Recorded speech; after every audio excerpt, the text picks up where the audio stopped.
Good evening. Do not always scrape and search for compliments. Criticism is what builds character and strength. Welcome to BMC News Live in English, brought to you by Al Hilal Hospital and Medical Centers. I am Vinod Narayan, joining you with the daily news updates. Today's news in detail. His Royal Highness the Crown Prince and Prime Minister issued circular on Labour Day.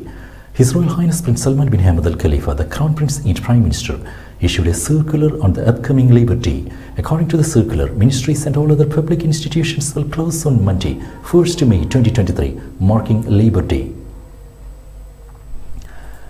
Bahrain participated in UN Security Council meeting.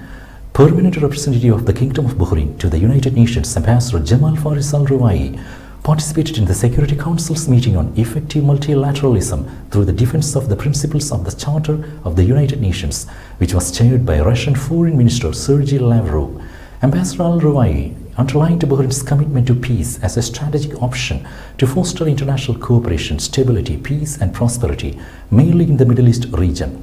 He also pointed out the kingdom's endeavor to back the international system that is based on the rules of law, international covenants, and the principles of human rights. The session coincided with the International Day of Multilateralism and Diplomacy for Peace, as declared by the General Assembly, which was co-sponsored by the Kingdom of Bahrain as a member of the Non-Aligned Movement. Turkish President honored Royal Guard Search and Rescue Task Force.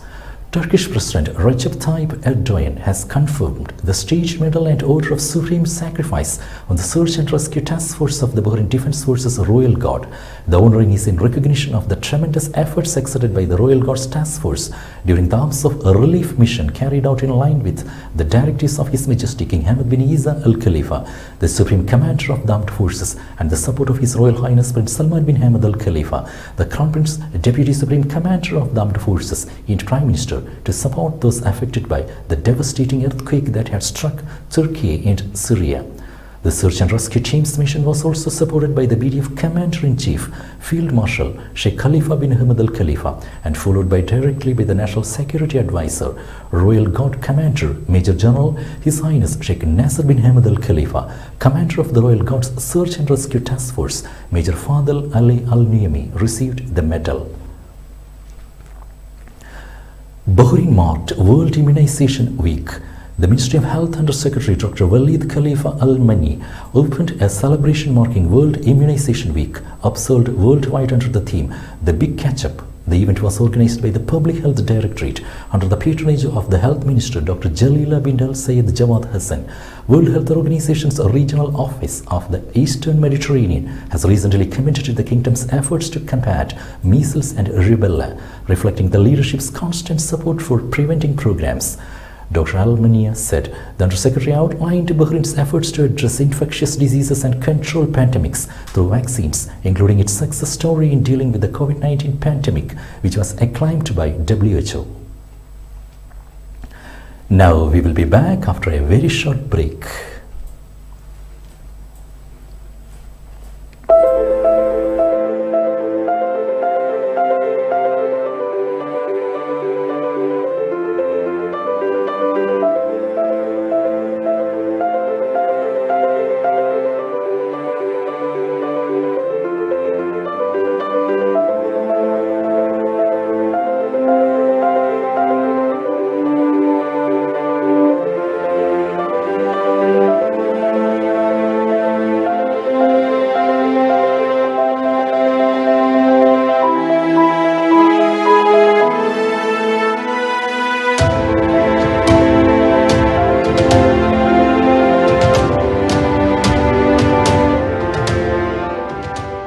The 16th branch of Megamart and Macromart supermarkets in Bahrain has opened in Sahla. The best offers are available to the customers at affordable rates. Everyone is welcome. During and around the opening day, a variety of fish including salmon, meat and dairy products, roastery, frozen items, food and non-food items, groceries, fruits and vegetables, electronics, garments and ready-to-eat food items are available to the customers at affordable rates. Hearty welcome to all. Megamart and Macromart, your favorite shopping destination.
Welcome back.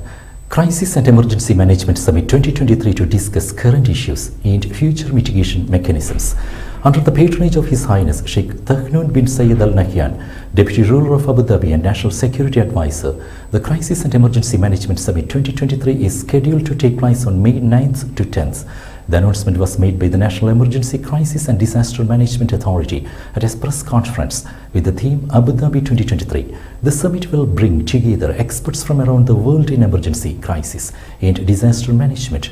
It aims to enhance readiness, encourage global collaboration and explore the future of emergency and crisis management amid increasing threats and risks. The summit will bring together prominent experts and officials from national, regional and global entities concerned with emergency and crisis management. It aims to discuss significant challenges facing the field, adopt global trends, and apply international standards and practices.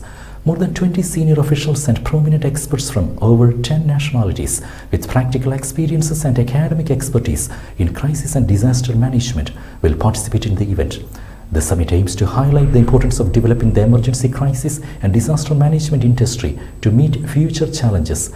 The Crisis and Emergency Management Summit 2023 is a global platform that strengthens partnerships, consolidates international cooperation, and facilitates exchanging of knowledge and experiences in the field of emergencies, crisis, and disaster management.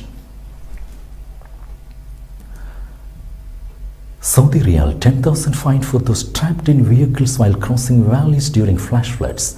The Civil Defense Forces in the southern Azir region have rescued 7 people who were trapped in their 2 vehicles while crossing valleys during torrent.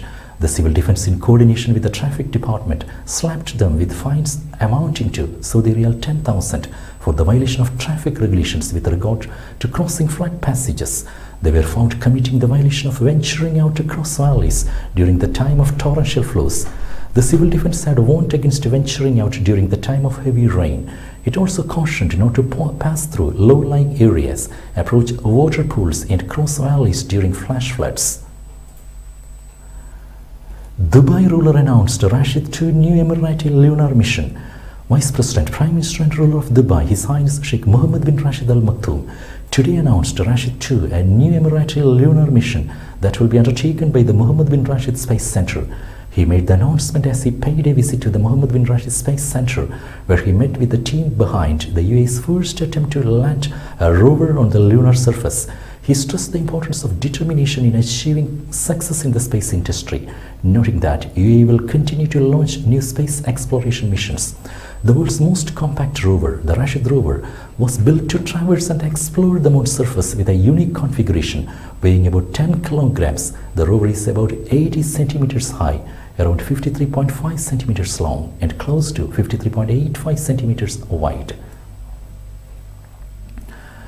UAE announced a new 2023 Emiratization deadline. The UAE's Ministry of Human Resources and Emiratization said June 30th is the deadline for private sector companies with 50 employees or more to hit their 6-month Emiratization targets set at 1% of skilled jobs. The authorities reminded non-compliant companies that faced half-yearly fines of $11,435 for every Emirati not hired. The announcement comes in line with the amendment of some of the provisions of Cabinet Resolution of 2022 regarding the mechanisms of achieving yearly Emiratization increase targets. It stipulates that a 1% Emiratization increase should be completed before the end of June, with a yearly 2% increase target to be achieved before the end of the year. UN and Biden pledged overwhelming nuclear response in case of North Korea's nuclear attack. South Korean President Yoon Suk Yeol and US President Joe Biden agreed to significantly strengthen Washington's nuclear commitment to South Korea, promising swift, overwhelming and decisive action in the event of North Korea's nuclear attack. Yoon announced the agreement during a joint press conference following summit talks with Biden at the White House, outlining a joint statement dubbed the Washington Declaration that they adopted to strengthen extended deterrence against the North's nuclear and missile threats. Extended deterrence refers to the US commitment to mobilize all of its military capabilities, including nuclear, to defend its ally, Yonhap reported. With that, we come to the end of today's news. Stay tuned for daily news updates in BMC News Live English at 7:30 p.m. every day. I am Vinod Narayanan signing off from BMC News Live. Good night.